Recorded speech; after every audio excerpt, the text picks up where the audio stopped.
The stars twisted and bent as 300 massive warships tore through the fabric of space.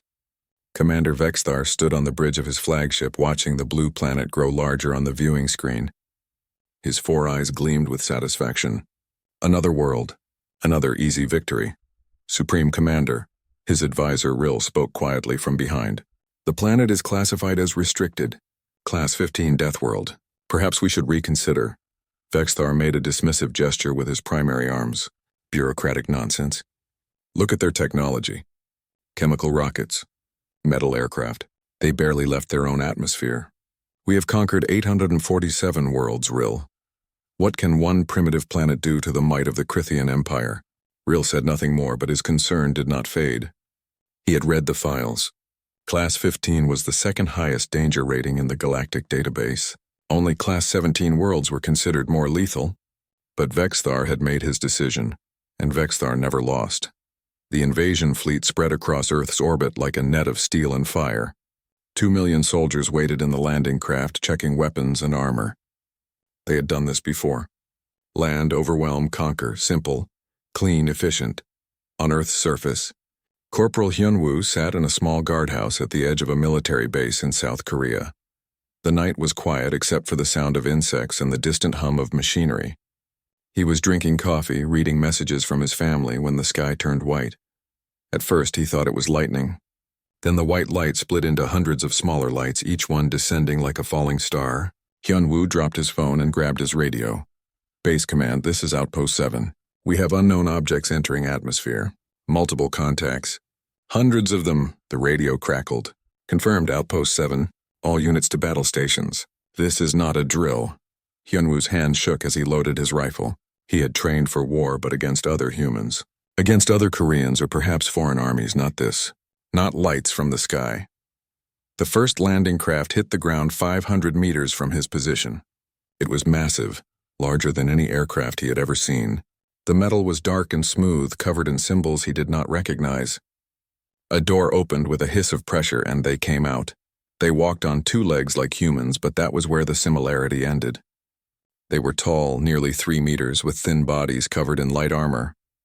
Their skin was pale gray and they had 4 arms instead of 2. Their heads were oval-shaped with 4 eyes arranged in a square pattern. Each one carried a weapon that glowed with blue energy. Hyunwoo steadied his breathing and aimed his rifle. His training took over. Center mass. Controlled burst. He squeezed the trigger. The bullet struck the leading alien in the chest. The creature stumbled, surprised, looking down at the holes in its armor. Blue fluid leaked from the wounds. It made a sound like breaking glass and fell. The other aliens scattered, seeking cover. They returned fire with their energy weapons, but their movements were slow, clumsy. They seemed to struggle with each step, as if the ground itself fought against them. They're heavy. Hyunwoo shouted into his radio. They move like they're carrying weights. He was right. The Crithian soldiers were suffering under Earth's gravity. Their homeworld had gravity barely 1/3 of Earth's. Every step required effort. Every movement was exhausting. Their light armor, designed for speed, now felt like chains. More human soldiers arrived, taking positions around the landing zone. Lieutenant Bora led a squad of special forces moving quickly through the darkness. She watched the aliens struggle and made rapid calculations. Aim for the legs, she ordered. They can't move well. Slow them down more. The battle lasted 20 minutes. 50 aliens landed. 37 died. 13 retreated back to their craft, which lifted off with damage from human rockets. The humans lost 4 soldiers. Hyunwoo stood among the bodies, alien and human, trying to understand what had happened. These creatures had come from space. They had technology beyond anything Earth possessed, and yet they died to simple bullets. They fell to basic tactics. In orbit, Vexthar received the first reports. Minor resistance. Acceptable casualties. But something bothered him. The humans fought harder than expected. They did not surrender. They did not flee. Even when clearly outmatched, they continued fighting. Commander, Rill approached with a data pad. I have been researching this planet. The gravity is 2.3 times that of our homeworld. The atmosphere has 21% oxygen, which is extremely high. It makes everything more flammable. The native life forms are unusually aggressive. Your point? Vexthar asked.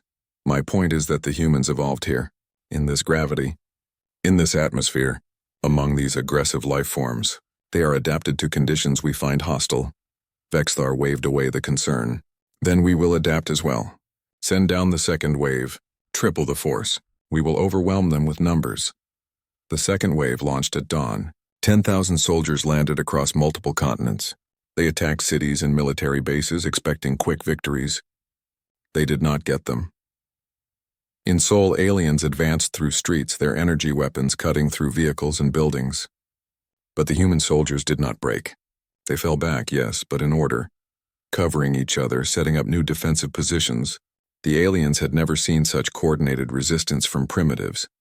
Private Tae-hyung waited in a building with 5 other soldiers and a pile of homemade explosives. The aliens did not use scouts. They did not check buildings carefully. They walked in formation, confident in their shields and armor. Tae-hyung waited until they were directly below. He triggered the explosives. The blast was enormous, far larger than it should have been. The oxygen-rich atmosphere fed the flames, turning a simple explosion into an inferno. 20 aliens died instantly. Others ran, burning, their armor melted to their skin. Across the planet, similar scenes played out. Humans fought with creativity born of desperation. They used the environment as a weapon. They set traps, they ambushed patrols. They refused to surrender even when surrounded. By nightfall, Vexthar's confidence had cracked. The invasion was not going as planned. His forces held only 15% of their objectives. Casualties were 3 times higher than projections, and the humans showed no signs of breaking. Send a message to command, he told his communications officer. Request reinforcements, additional ships. We need more soldiers. Rill watched his commander and said nothing, but he knew the truth that Vexthar had not yet accepted. They had made a terrible mistake. They had invaded a Deathworld. And the natives of Deathworlds did not die easily. In his guardhouse, Hyunwoo cleaned his rifle and stared at the alien body that lay outside. Tomorrow there would be more fighting, more death. But tonight he allowed himself a small smile. The creatures from the stars bled just like anything else. They could be killed. They could be stopped. Earth would not fall easily. And perhaps Hyunwoo thought it would not fall at all. 3 days had passed since the invasion began, and Commander Vexthar could not believe what he was reading. His forces controlled only 15% of the major population centers. 15%. After 3 days of constant assault with superior technology and numbers. The reports piled on his desk told a story he did not want to believe. Unit 7 had been ambushed by human fighters using primitive explosives. Unit 12 had lost contact entirely in a dense forest. Unit 19 reported that human soldiers continued fighting even after being wounded, sometimes with injuries that should have been fatal. They do not surrender, Rill said, standing beside the commander's chair. Not a single organized unit has surrendered. Individual humans, yes, but only after being completely incapacitated. They fight until they cannot fight anymore. Vexthar stared at the data. In 847 previous conquests, most species surrendered after losing 30% of their military. Humans had lost 40% in some regions and still fought. Some fought harder. What kind of species is this? Vexthar whispered. On Earth, Lieutenant Bora moved through a ruined city with her squad. They had been fighting for 72 hours straight, sleeping in shifts, eating when they could. Her uniform was torn and dirty. Her face had cuts from flying debris, but her eyes were sharp and focused. Contact ahead, whispered Sergeant Minho, the squad's medic. 20 hostiles. Standard formation. Bora studied the aliens through her scope. They moved slowly, struggling with the gravity. Their formation was tight, textbook, predictable, she smiled. Tae-hyung, take your team left. When they focus on you, we hit from the right. Minho, stay with me.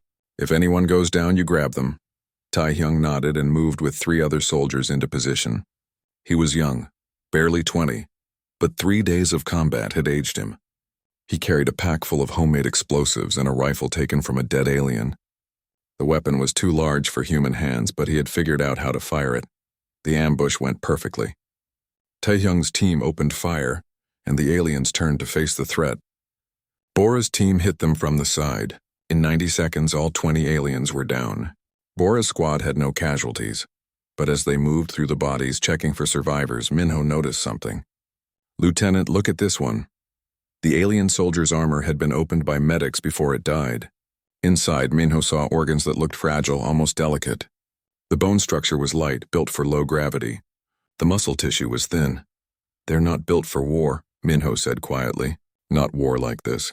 They're built for space and low-gravity worlds. Everything about them is designed for efficiency and lightness. Earth is killing them just by existing."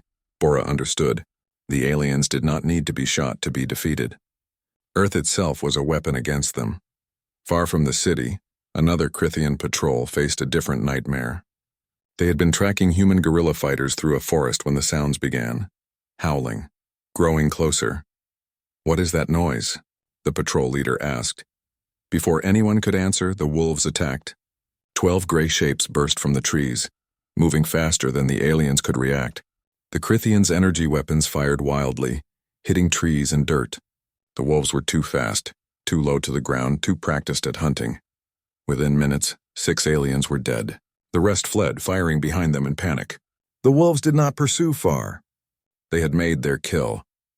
When the surviving Krithians returned to base, they tried to explain. Native predators. Pack hunters. Faster than anything they had encountered before. The other soldiers thought they were exaggerating. Until it happened to more patrols. Until everyone understood that Earth's animals were as dangerous as its humans. Commander Vexthar received a report that stunned him. Unit 34 had encountered large brown creatures the humans called bears. 3 soldiers dead. The survivors described animals that stood 3 meters tall, weighed over 300 kilograms, and moved with shocking speed. One bear had torn through combat armor with its claws. "How do the humans survive on this planet?" Vexthar asked. Rill pulled up a file. "They share this world with approximately 8.7 million other species. Many of them are predators. The humans are not the only dangerous things here. They are simply the most dangerous." On the 5th day, Major Jiwan led an airstrike against an alien supply convoy. The Krithian ships were larger and had better weapons, but they were also slower. Jiwan's squadron of human jets moved like insects, darting and weaving, attacking from angles the aliens could not predict. 3 alien transport ships fell from the sky. The supplies they carried would never reach the invasion force. The aliens were learning that controlling the air meant nothing if you could not catch your enemy. Sergeant Minho had begun keeping detailed notes on alien biology. Every wounded alien that came through his medical station he studied. He measured their tolerance to pain. He documented what killed them and what they could survive. He shared this information with other medics across the planet. Humans were learning. Every battle taught them something new. The aliens thought in terms of traditional warfare, lines and formations and set-piece battles. Humans thought in terms of survival. Any advantage, no matter how small, was exploited. Private Daehyun fought with a broken arm. The bone had fractured during a building collapse, but he had injected himself with painkillers and tied it rigid. He could still fire his rifle. He could still fight, so he did. His squad leader ordered him to fall back to medical. Daehyun refused until the battle was over. When it ended, he finally allowed Minho to treat him. Minho asked why he had not retreated when injured. "Because they were still shooting at us," Daehyun answered, as if it was obvious. "Everyone who can fight needs to fight." I could fight. This mentality spread among human forces everywhere. Do not stop. Do not give up. If you can still move, you can still contribute. The aliens had no equivalent to this mindset. When they were injured, they withdrew for treatment. It was logical. It was sensible. But it meant they always had fewer fighters on the line. Captain Yunji commanded a submarine off the coast of Japan. The aliens had not considered underwater threats. Why would they? Spacefaring species fought in the air and in orbit. The ocean was just scenery. Yunji's submarine surfaced near an alien coastal base and launched missiles. The base was destroyed before they understood where the attack came from. By the time alien aircraft arrived, the submarine was deep underwater, invisible. Gone. Vexthar received the report and felt something he had not experienced in decades. Fear. His forces were not advancing. In some areas, they were retreating. The humans adapted faster than any species he had fought. They learned from every engagement. They turned every advantage against him. "Request reinforcements," he ordered again. "Tell command we need twice the initial force. Tell them the humans are not surrendering. Tell them—" He stopped. What could he tell them? That primitives with chemical weapons were defeating his technologically superior army? That a planet was fighting back through its very nature? That he had made a catastrophic mistake? Rill approached with a data pad. His voice was very quiet. "Commander, I have found more information on Class 15 Deathworlds. The classification does not mean the planet is dangerous. It means the species that evolved there is dangerous. Humans call this world Earth as if it is gentle. But they evolved in twice our gravity, fighting predators we cannot imagine, surviving conditions that would kill most galactic species. They are not primitives, Commander. They are survivors of a world that tried to kill them every day for millions of years." Vexthar looked at his advisor. "What are you saying?" "I am saying we did not invade a weak planet with primitive inhabitants. We invaded the home of apex predators, and now they are hunting us." 2 weeks into the invasion, Commander Vexithar's forces controlled only 8% of Earth's territory, 8% down from 15. They were not just failing to advance, they were losing ground. Vexthar sat in his command chamber reviewing interrogation recordings. Captured humans were questioned about military positions, supply lines, and command structures. Most refused to answer. But even their refusals told him something disturbing about their species. One recording showed a young human soldier, a corporal named Sujin. She had been captured after her entire unit was killed. The interrogator, a Krithian specialist in extracting information, had asked her standard questions. "Your unit is destroyed. Your commanders do not know you are alive. Tell us where the ammunition depot is located, and you will be treated well." Sujin had looked directly at the interrogator and laughed. Actually laughed. "You think I'll break because my squad died? That's why I won't break. Because they died fighting you. I'm not going to make that meaningless by helping you kill more of us." The interrogator tried different approaches. Threats, promises, appeals to logic. Nothing worked. After 6 hours, they gave up. Sujin was sent to a holding facility, still laughing at them. Vexthar watched this recording 3 times. The human had been terrified. He could see it in her elevated heart rate, her dilated pupils. But she had been more afraid of betraying her people than of anything the interrogators could do to her. This was not logical. This was not rational. This was something else entirely. Sub-Commander Rill had been compiling a comprehensive report on human biology and psychology. He presented it to Vexthar on the 15th day. The information was terrifying. "Humans evolved as persistence hunters," Rill began. "Do you understand what this means?" "They did not catch prey by being faster or stronger. They caught prey by never stopping. They would chase an animal for days, walking steadily, never resting until the prey died of exhaustion. This shaped their entire biology." Vexthar listened, his 4 eyes fixed on the data. Human endurance is beyond anything in the galactic database. They can run for hours without stopping. They can march for days carrying heavy equipment. They heal from injuries at a rate we consider impossible. They have redundant organs. If one kidney fails, the other continues. If part of their liver is destroyed, it regrows. They can survive blood loss that would kill us in minutes. Rill pulled up more files. They sweat. This simple cooling mechanism allows them to operate in heat that would kill most species. They shiver to generate warmth in cold that would freeze our blood. They can eat almost anything organic, digesting toxins that would be fatal to us. Commander, they drink ethanol for recreation. Ethanol. A poison. Impossible, Vexthar said. I have tested captured humans. It is true. They damage their own bodies and recover. They have a chemical response called adrenaline that temporarily makes them stronger, faster, and immune to pain. When threatened, their bodies become weapons. But the most disturbing part came next. They form emotional bonds with anything. Other humans, obviously, but also with other species. They domesticated predators. The wolves that killed our patrols? Humans turned them into helpers thousands of years ago. They call them dogs now. They form bonds with machines, with ideas, with causes. This is what makes them so dangerous. They do not fight just for survival. They fight for each other. Vexthar stood and walked to the viewing screen showing Earth below. How do we defeat them? I do not know if we can. On Earth, Private Daehyun ran through a ruined building, his broken arm now properly set but still aching. He had injected himself with human military stimulants, drugs that increased alertness and suppressed pain. His heart raced. His vision was sharp. He felt no fear, only purpose. 3 aliens appeared in a doorway. Daehyun's rifle was empty, but he did not hesitate. He pulled a knife from his belt and charged. The aliens fired, but their aim was poor under stress. One shot grazed his shoulder. He felt nothing. He reached the first alien and drove the knife into the gap between its armor plates. The other two fell back, terrified. This small human, wounded and outnumbered, had attacked without hesitation. What kind of species did that? Dahyun survived the encounter. He would carry scars, but he survived. Stories like his spread through both armies. To the humans, he was an example of courage. To the aliens, he was proof that humans were insane. Commander Yuna, Earth's representative in negotiations, requested a meeting with Vexthar.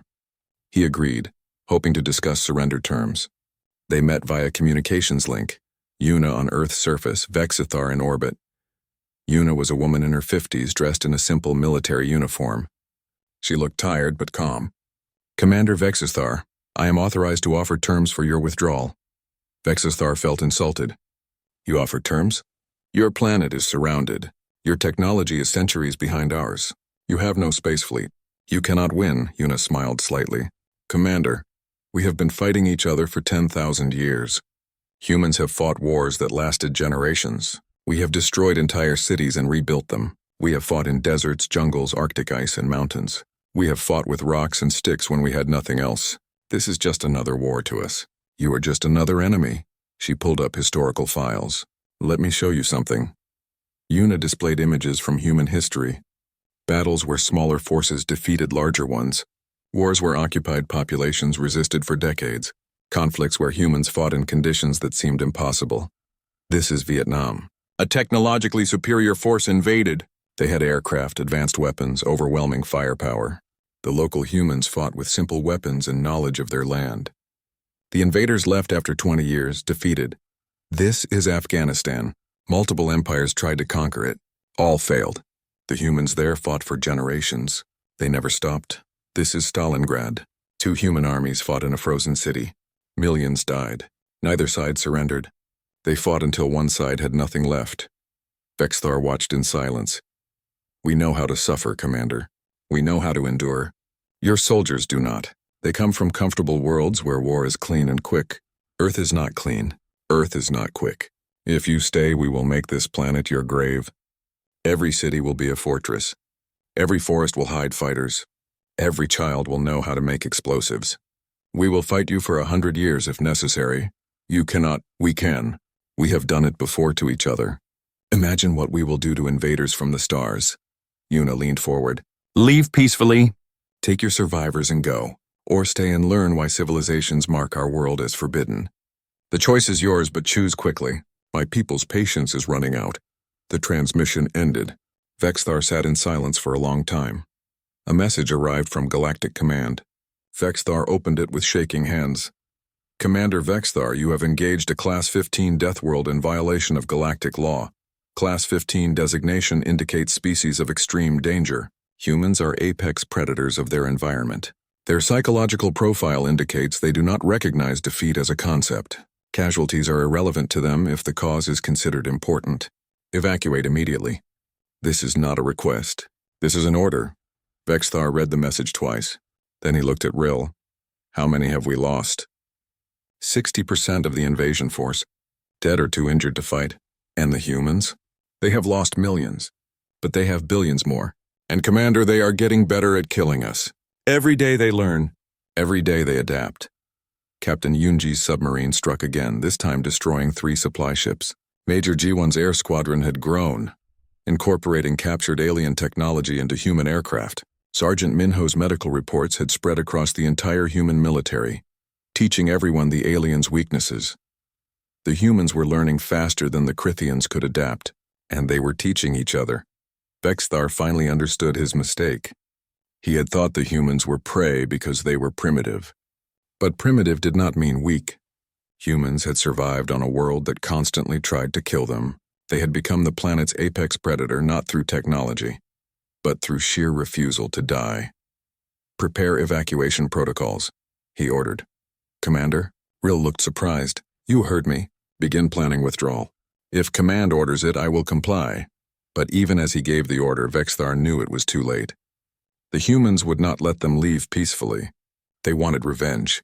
They wanted justice. And they were coming. Week 3 of the invasion had become a disaster. Commander Vexthar stood on his bridge watching red indicators spread across the tactical display. Each red mark represented a failed position, a destroyed outpost, or a retreating unit. The map looked like it was bleeding. "Status report," he demanded. An officer approached nervously. "Commander, we have lost contact with 18 ground installations. Human forces have recaptured 2 major cities. Supply lines are cut in 40% of operational zones. Casualties now exceed 70% of invasion force. 70%. In 3 weeks. Vexthar had conquered entire star systems with fewer losses. How had it come to this? On Earth's surface, Staff Sergeant Jinho commanded a column of armored vehicles. Half of them captured alien transports. Human engineers had spent days figuring out the controls, stripping away alien security systems, making them work for human operators. Now these vehicles rolled toward an alien stronghold, their weapons ready. The irony was not lost on Jinho. The aliens had come with superior technology, and now that technology was being used against them. He spoke into his radio, coordinating with artillery units and air support. "All units, this is Jinho. Artillery opens in 30 seconds. Airstrike follows immediately after. Then we move in fast. These bastards want to stay on our planet? Let's show them what that costs." The artillery struck first, human-made shells mixing with captured alien ordnance. The ground shook. Buildings that aliens had fortified collapsed under the barrage. Then the aircraft came. Human jets dropping bombs while captured alien fighters provided cover. Jinho's column advanced through the smoke. They met scattered resistance, but the aliens were demoralized, exhausted. Many tried to surrender. Some succeeded.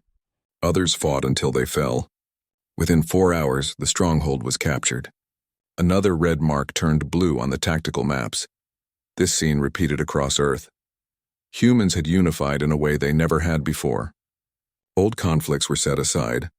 Every nation contributed soldiers, supplies, and knowledge. The planet fought as one organism, coordinated and focused. Major Sora led the assault to recapture Seoul, the last major city under alien control. Her forces consisted of regular army, special operations, and civilian volunteers. They knew the city intimately, every street and alley, every building and tunnel. The aliens had fortified the city center, believing the humans would hesitate to destroy their own buildings. They were wrong. Humans valued their cities, yes, but they valued freedom more. Artillery strikes leveled entire blocks where aliens had set up defensive positions. The battle for Seoul lasted 36 hours of continuous fighting. Human forces rotated in shifts, some units fighting while others rested. The aliens had no such luxury.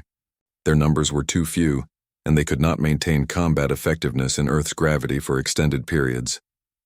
Alien soldiers collapsed from exhaustion. Human soldiers kept moving. Sora stood on the roof of a building, watching her forces advance through streets below. A young lieutenant, no more than 22, approached with a report. "Ma'am, we have civilian sightings. Children, maybe 12 years old, acting as spotters and runners. Should we pull them back?"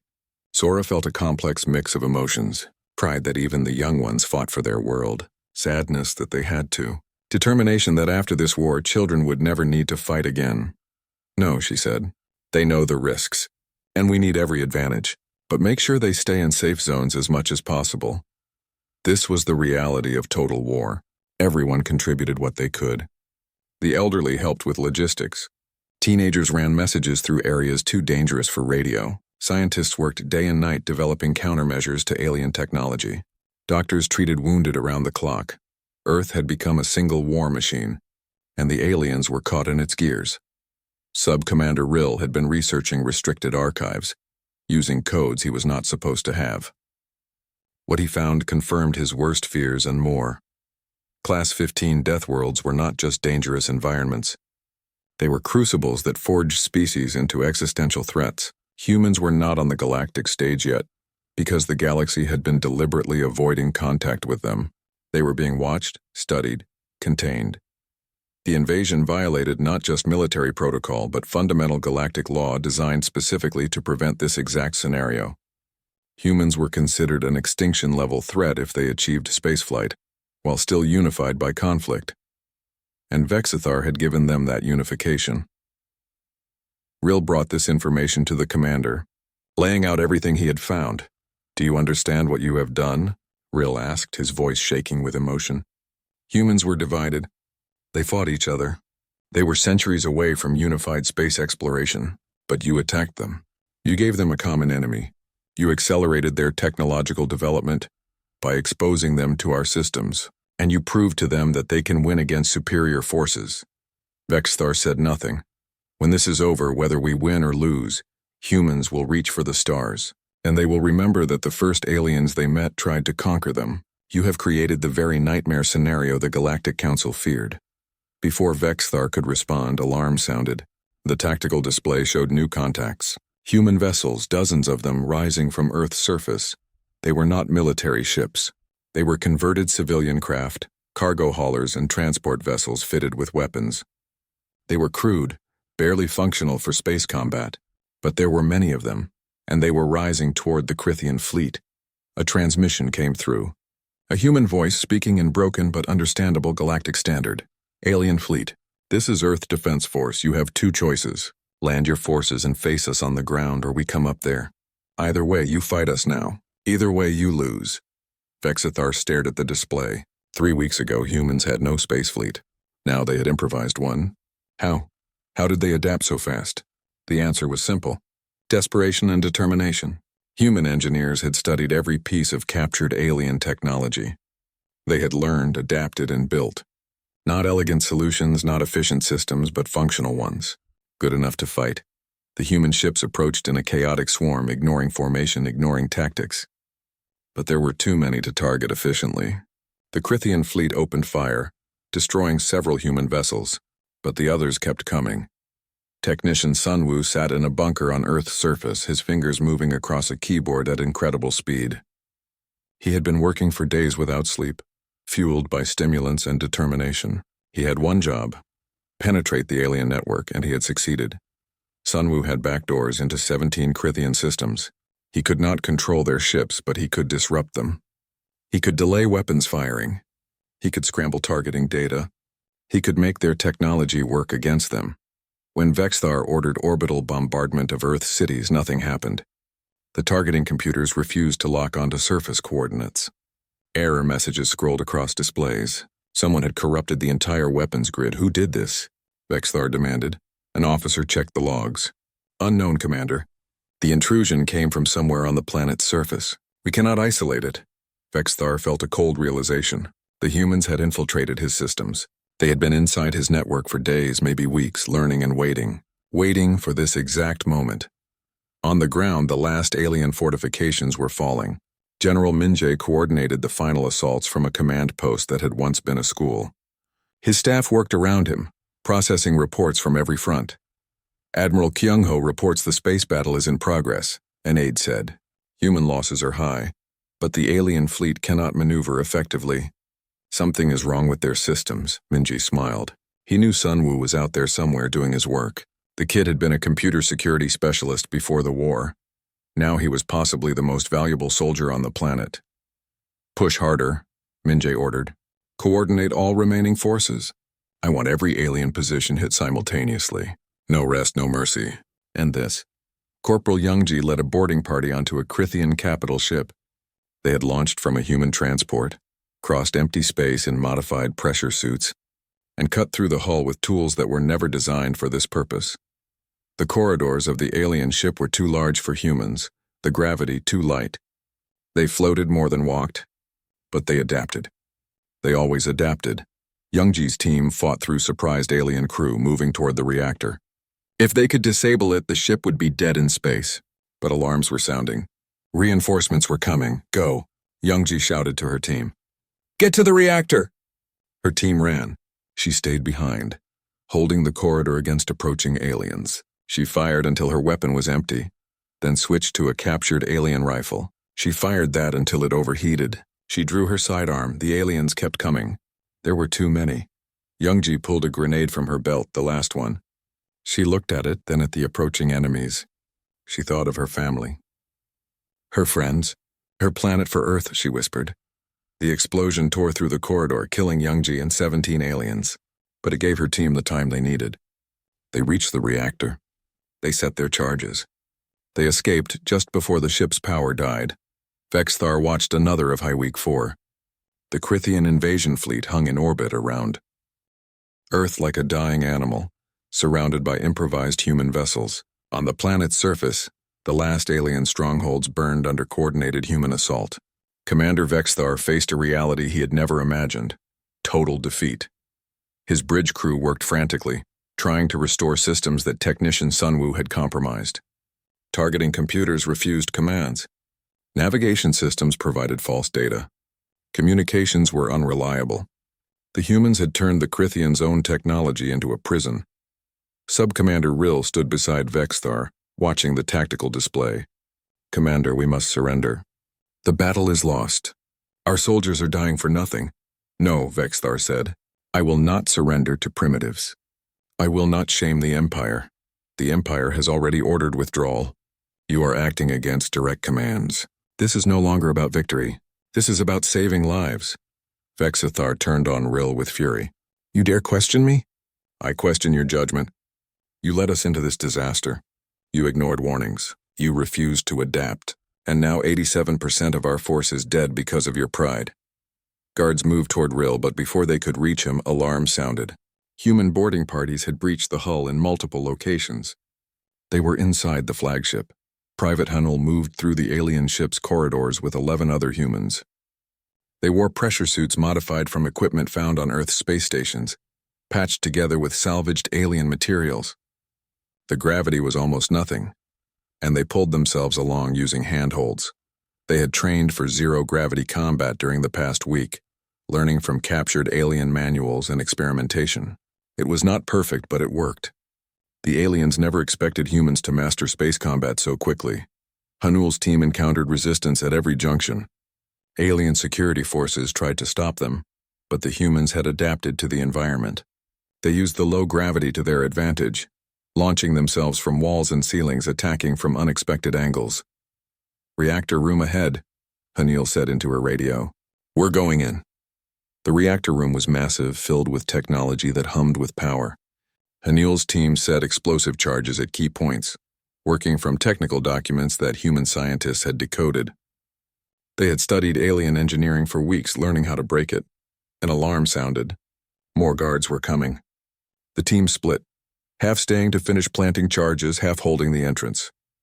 Corporal Jinho arrived with reinforcements, pushing through the alien defenders. The fighting was brutal and close. In zero gravity, every movement had consequences. Every shot had to be calculated. Hunnell finished setting the last charge. "Charge is set!" "Fall back." The team retreated, fighting through corridors now filled with aliens. 2 humans fell, shot by energy weapons. The others kept moving, dragging their wounded. They reached their entry point and sealed it behind them. The charges would detonate in 3 minutes. That gave them just enough time to reach their transport. They made it with seconds to spare. The transport pulled away, and Hunnell watched the alien flagship through a viewport. The explosion was not visible from outside, but the effects were immediate. The massive ship's lights flickered and died. It went dark, powerless, drifting. On Earth's surface, General Minje received the report and allowed himself a moment of satisfaction. The alien command ship was disabled. "Now for the final push. All units," he broadcast on every channel. "This is General Minje. The alien flagship is dead. Their commander is isolated. Finish this. Take every remaining position. Show no quarter to those who resist, but accept surrender from those who yield. We end this today." Across the planet, human forces launched simultaneous attacks on the last alien strongholds. In forests and cities, in mountains and deserts, the final battles played out. Some aliens fought to the death. Many more surrendered, dropping weapons and hoping for mercy. Major Sora led the assault on the aliens' largest remaining base, a fortified position outside what used to be Beijing. Her forces surrounded it completely, cutting off any escape. Artillery pounded the walls. Aircraft struck command centers. Infantry waited for the order to advance. Inside the base, the alien commander knew the end had come. He looked at his soldiers, exhausted and terrified, and made his decision. He raised the white flag of surrender, a symbol his database said humans would recognize. Sora saw the white flag and ordered ceasefire. The guns went silent. She approached the base entrance with a small guard, ready for treachery but hoping for sense. The alien commander met her at the gate. He was tall and thin, his armor battered. His 4 eyes showing emotions Sora could not quite read. "I surrender this installation and all personnel under my command," he said in halting English. "We ask only for humane treatment under your laws of war." Sora nodded. "You will be treated according to our conventions. Your wounded will receive medical care.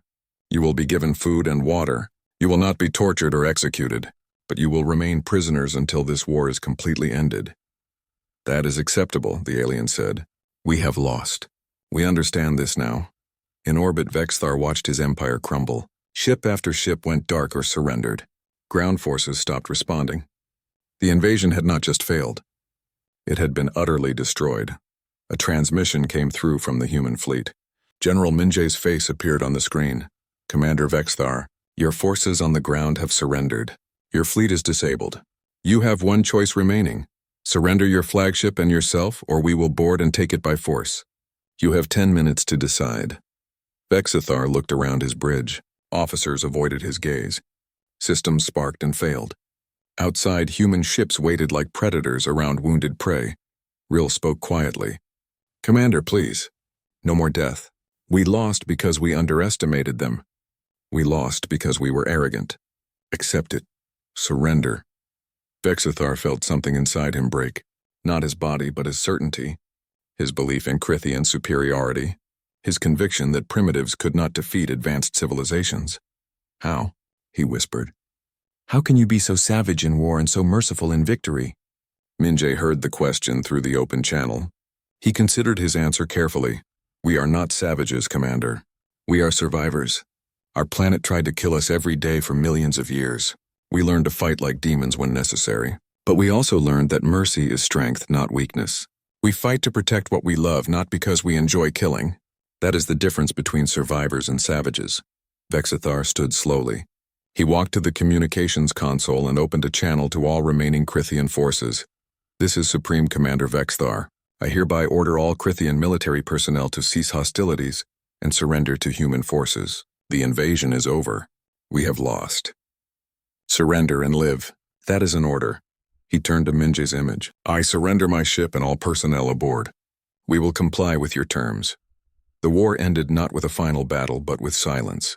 Guns stopped firing. Ships powered down weapons. Soldiers lowered their arms. The cost had been catastrophic. 2 million Crithian soldiers were dead or wounded. Earth had lost 5 million people. Military and civilian. Cities were damaged. Landscapes scarred. But Earth stood. Earth had won. 5 years passed. Ambassador Yuna stood before the Galactic Council representing humanity's interests. Earth was now a recognized power, admitted to the Council under emergency provisions. The invasion had forced the galaxy to acknowledge humanity's existence. Yuna wore a simple suit, not the elaborate robes many alien species favored. She carried no weapons, but everyone in the chamber knew what humans could do when threatened. "Ambassador Yuna," the Council chairman said, "the matter before us is the discovery of a new species on a Class 17 Deathworld. The planet is designated more dangerous than Earth. The debate is whether to make contact or maintain observation." Various ambassadors argued for contact, resources, territory, the potential for alliance. The same arguments that had led to Earth's invasion. Yuna stood when called to speak. "Honored Council members, I have a simple recommendation. Leave them alone. Do not make the same mistake that was made with my people. Deathworld species do not need your help. They do not need your guidance. They certainly do not need your invasion. If they are like us, they will find you when they are ready. If they are nothing like us, you should consider whether you want to wake them up at all." "But their resources," an ambassador began. "Are theirs," Yuna said firmly. "Not yours. Not anyone's but theirs. Learn from Vexthar's mistake. Learn from the 2 million Crithians who died because someone ignored warnings. Learn from the 5 million humans who died defending their home." The Council voted. Observation only, no contact. The Class 17 world would be left alone. Yuna returned to Earth after the session. She went to a memorial garden in Seoul, where the first alien landing had occurred. The garden honored both human and alien dead, a reminder of the war's cost. Corporal Hyunwoo tended the garden. He had retired from military service after the war, choosing a quiet life. He planted flowers and maintained the memorial, finding peace in the simple work. Ambassador. He greeted Yuna. How was the council session? Productive. They voted to leave the new species alone. Maybe they are learning, Hyunwoo nodded. Good. Wars should be last resorts, not first choices. A child approached, perhaps 8 years old, on a school tee.